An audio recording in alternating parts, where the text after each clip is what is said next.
Assalamualaikum warahmatullahi wabarakatuh.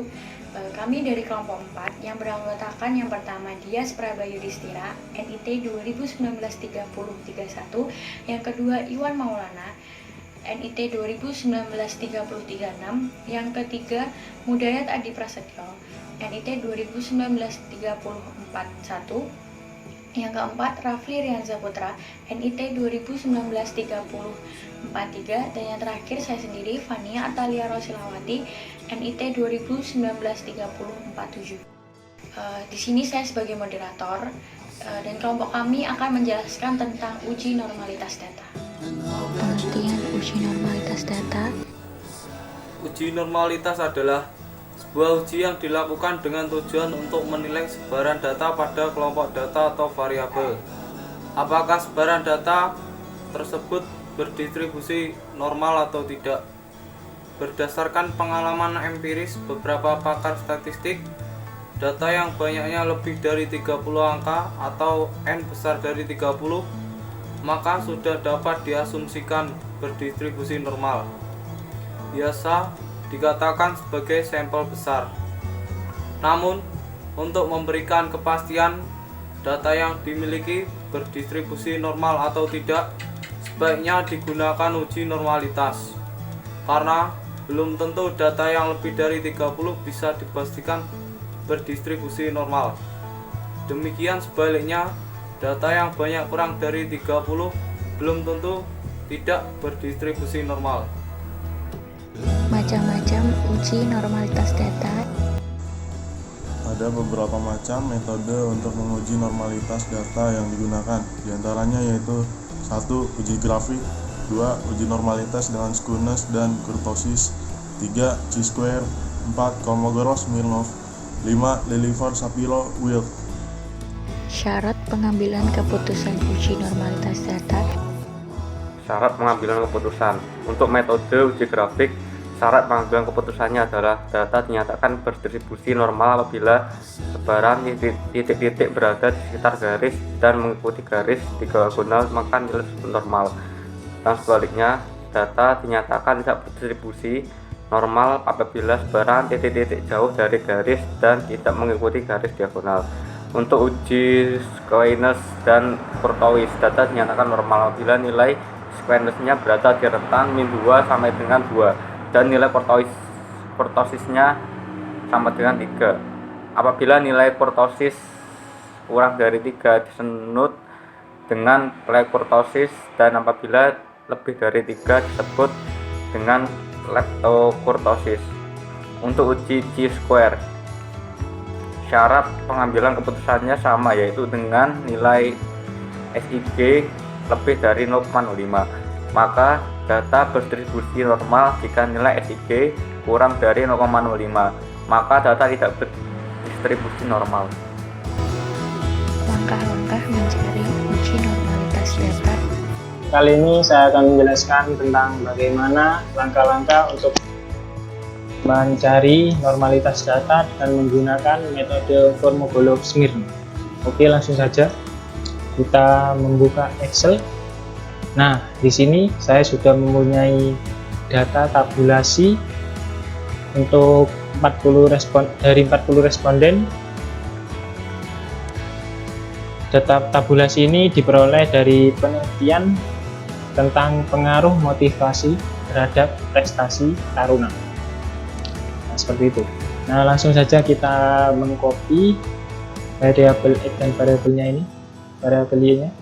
Kita copy, lalu kita pindahkan ke SPSS. Kita paste ke SPSS. Langsung kita paste. Nah, setelah di copy paste akan tampil seperti ini. Nah, setelah itu kita membuka variabel view. Nah, ini untuk kolom nama var 0005 ini diganti dengan X, dan yang bawahnya diganti dengan Y. Nah, kita ke desimal, kolom desimal kita ganti dengan 00, 0 semua. Nah, seperti ini. Kita ke label. Nah, untuk yang baris pertama ini diisi dengan motivasi, yang bawahnya diisi dengan prestasi. Nah, setelah itu ke kolom measure. Untuk baris yang pertama ini dipilih skill, yang kedua skill juga. Nah, setelah seperti ini kita ke data view lagi. Nah, tampilannya akan berubah seperti ini.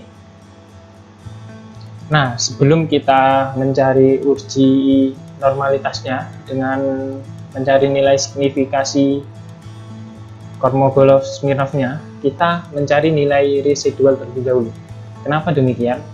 Karena uji normalitas bukan dilakukan pada satu variabel x atau y ini, tapi melainkan ke nilai residualnya.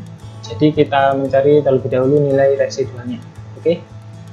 Nah, untuk mencari nilai residual, kita klik menu bar analyze, kita pilih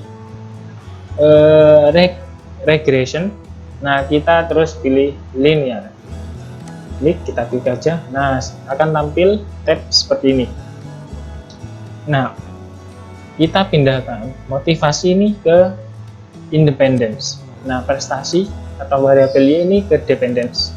Mengapa motivasi dipindahkan ke independence dan prestasi dipindahkan ke dependence? Karena motivasi ini merupakan variabel bebas dan prestasinya merupakan variabel terikatnya. Jadi seperti itu kurang lebih. Nah, setelah itu kita ke save ini, klik save. Nah, kita ke centang unstandardized residual ini dicentang, lalu continue, lalu tekan OK seperti ini. Nah, maka akan tampil output seperti ini.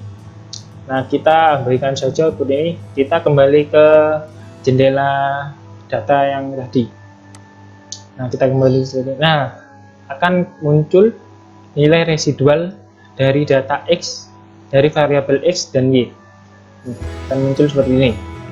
Nah, setelah nilai residualnya muncul atau kita sudah memiliki nilai residualnya, kita akan mencari nilai signifikasinya. Nah, caranya yaitu kita klik analyze, kita pilih non parametric test. Nah, kita pilih legacy dialog dan kita pilih one sample Kolmogorov-Smirnov. Nah, ini kita pilih aja.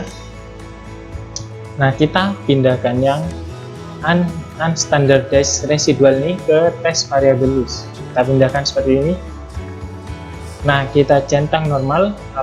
Ini diingat-ingat apabila belum dicentang secara otomatis, kita centang sendiri. Karena di sini sudah tercentang otomatis, maka tidak usah, tidak perlu. Kita tekan OK. Nah, akan tampil output seperti ini. Nah, ini output ini atau tabel ini yang akan kita interpretasikan. Perbesar terlebih dahulu. Nah, di sini dijelaskan atau ditampilkan bahwa signifikasinya itu 0,108 ini yang ada C-nya ini. Jadi ini nilai signifikasinya 0,108. Nah, ini C ini adalah Lil Force Significance Correction atau telah dikoreksi oleh Lil Force. Signifikasinya telah dikoreksi oleh Lil Force atau dengan penyesuaian Lil Force gitu aja. Kurang lebih seperti itu. Nah, karena hasil signifikasinya 0,108, maka dengan kita berdasarkan dasar pengambilan keputusan untuk metode Kolmogorov-Smirnov, jika signifikasinya lebih dari 0,05, maka data tersebut berdistribusi normal. Dan jika signifikasi kurang dari 0,05, maka data tersebut tidak berdistribusi normal. Nah, karena di sini kita memperoleh signifikasinya dari data yang tadi itu 0,108, maka data ini bisa kita anggap berdistribusi normal karena nilai signifikasinya lebih dari 0,05. Kurang lebih seperti itu. Sekian video dari kelompok kami. Terima kasih, semoga bermanfaat. Wassalamualaikum warahmatullahi wabarakatuh.